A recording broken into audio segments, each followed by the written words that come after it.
喘息がものすごく悪化していて、これ治すためには病院で特殊なかなり強いステロイド剤っていうステロイドを吸う吸引するタバコみたいにそういうですね薬もらわないと私の場合に治んなくて、それをもう病院に行けないんで、このままだとかなり悪化してやばいことになって入院になると思うんですよ。だけど休めないんですよ。またやっちゃって、昨日夕方 FX で捕まってギャーギャー言ってる間に顧客からまたメールが来てたのまた見逃して、今朝朝10時までにちょっとサイトで物を売っとけよって、売るものを追加しとけよって言われてたけど、それ見落としてて、また放送等になってる。まあ、むちゃくちゃな注文なんだけど、昨日夕方のその依頼で今朝10時まで間に合わせろっていう方がおかしいんだけど、うち立場がものすごく追い込まれてて、コストカット、もう下手したら契約全部半分ぐらい消されてしまうんで、なんか連絡あったな。今多分今ピコーンって言ったの部長からの連絡ですよ。で、この状況で上司は休んでいて、ちょくちょく上司は体調不良で、あいつすぐ休むんですよ、体調悪いって言って。そこに私はさらにつけ込む余地があるって思っていて、半沢直樹見てると、まともな会社の銀行っていうまともな会社で、大の大人が役員クラスがあ役員クラスだけじゃない全員足引っ張りやって、自分がその出世するためだけに他のものを陥れて、で私はまともな会社で働いたことないんだけど、あそうか、あれがまともな会社なんかって、つまり足引っ張りやって自分のために人を蹴落として相手の席を奪うだとすると、私が社会人というもの、大人というものを尊敬の眼差しで見上げるのは、みんな隙がない、最低限隙がない、で私は隙まみれじゃないですか。だけど唯一隙があるんですよ。ちょくちょく上司はその体調不良で重要なポストにいるにもかかわらずすぐ休むっていうことは、逆に私は休むわけにいかない。ここで休んだら私の首が完全にですね飛んでしまうので、だから入院になってしまうんですよ。そのための、お金を FX で何としてもですね稼がないとならない。昨日はだけど FX の利益が、これ見ていただければですね、ほぼ変わってなくて、34円なんですよ、約定したのは。なんで34円だったかっていうと、昨日私は宣言したように、ポンド140円超えないから、とにかくエースしていくぞって。で、午前中こうやってエースしてですね、4000円くらい取ってたんですけど、見ての通り140円超えてしまったことでですね、この辺りから損が出だして、なんとかですね、しつこくしつこくついてったんだけど、全部溶かしました。4000円全部溶かしてしまって、で、気がついたのが、いやらしすぎるんですよ、結局相場が。私8年間やってきたけど、こんなの見たことがなくて、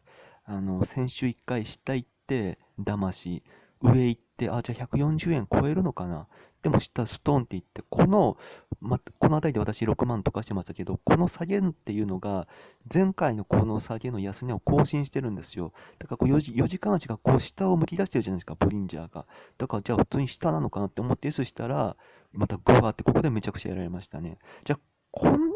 さすがに今度こそ上だろうって、金曜日、ストーンと落として、ここでもまた負けましたけど、盛大に過去の安値割りました。どう考えてもこうじゃないですか。こうじゃないとおかしいんですよ。それが今こうなってるんですよ。こんな意地悪なもの見たことないですよ、8年間やって。だけど、これ見て私はほってしてるんですよ。6万失ったのは私のせいじゃないって、相場が悪かったんだって。相場が意地悪だったから。だから罪悪感とその劣等感、ペンギンは FX 下手でしたっていう劣等感から解放されてます。で、その結果、L しました。もう、結局超えたいんでしょって、140円超えたくて超えたくて仕方がないんでしょって、土点 L して、そしたら、昨日夜、140円超えた段階でですね、またプラス4000円になってたんですよ。だけど、そこで決済せずに、決済しないどころか、何したかっていうと、私、ピラミッティングっていうのをですね、もうやり出したんですよ。ピラミッティングって何かっていうと、難品の逆で、ポジションがプラスになっているとき、例えばロングして、こう、上に行ってるときに、さらに自分が買ったところよりも上で、どんどんどんどんさらに買いを、どんどんどんどん買いを追加していくんですよ。その結果、何がいいかっていうと、一方的にグワッといけば、無限に爆益になっていくわけです。ただし、デメリットも当然あって、ちょっとでも戻されると、その瞬間全部、今まで積み重ねてきたプラスが全部パーになるんですね。そういう博打的な方法なんですが、私昨日それやって、で、昨日夜、1回プラス4000円になってたのを全部飛ばしました、溶かしました。だからプラス34円だったんですけど、今はさらにまだしつこく持っていて、139円71銭の L1.6 枚、この1.6枚っていうのも過ちで、本当はイメージとしてはこの辺で139円50銭あたりで10枚買って、で、この上げはですね、これだけ騙した上げだから相当強い上げになる気がするんですよ。もし上に抜けるのであればですね、まだわかんないですけど、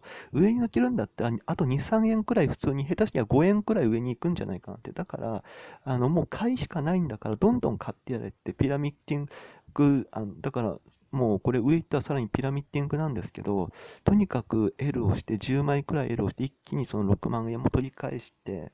で、また億万長者路線に復帰しないと。だってお金しか助けてくれないじゃないですか。誰も心配してくれないんですよ。誰も助けてくれないんですよ。私がこういう状況になってるのに。会社の人も私をとにかく攻撃するだけであって、で、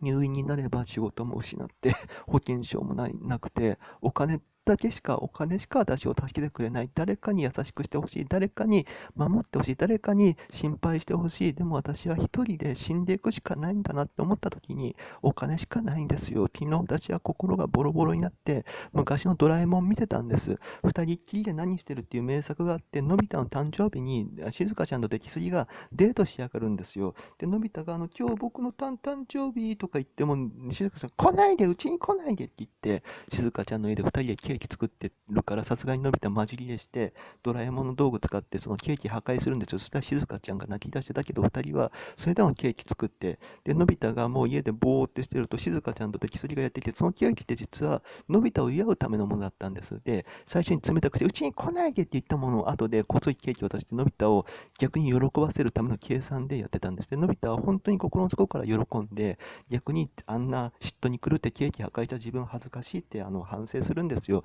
で、私ですね、この話、何の話かっていうと、この話ですね、のび太の心が広い話だと逆に私は思うんですね。私だったら、その静香ちゃんと出来すぎのケーキをもらった瞬間、地面に叩きつけて踏みつけるんですよ。なんでかっていうと、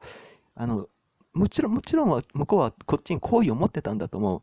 だけど、最初に冷たくしたじゃないですか、人の誕生日に。うちに来ないでって言ったじゃないですか、静香ちゃんは。あの段階で私はダメなんですよ。どんな裏事情があろうか、一回冷たくしたよねって。一回冷たくしたやつの愛情なんていらない。最初から優しくしてくれ。最初から全肯定してくれ。ずっと優しくしてくれ。ずっと私を守ってほしい。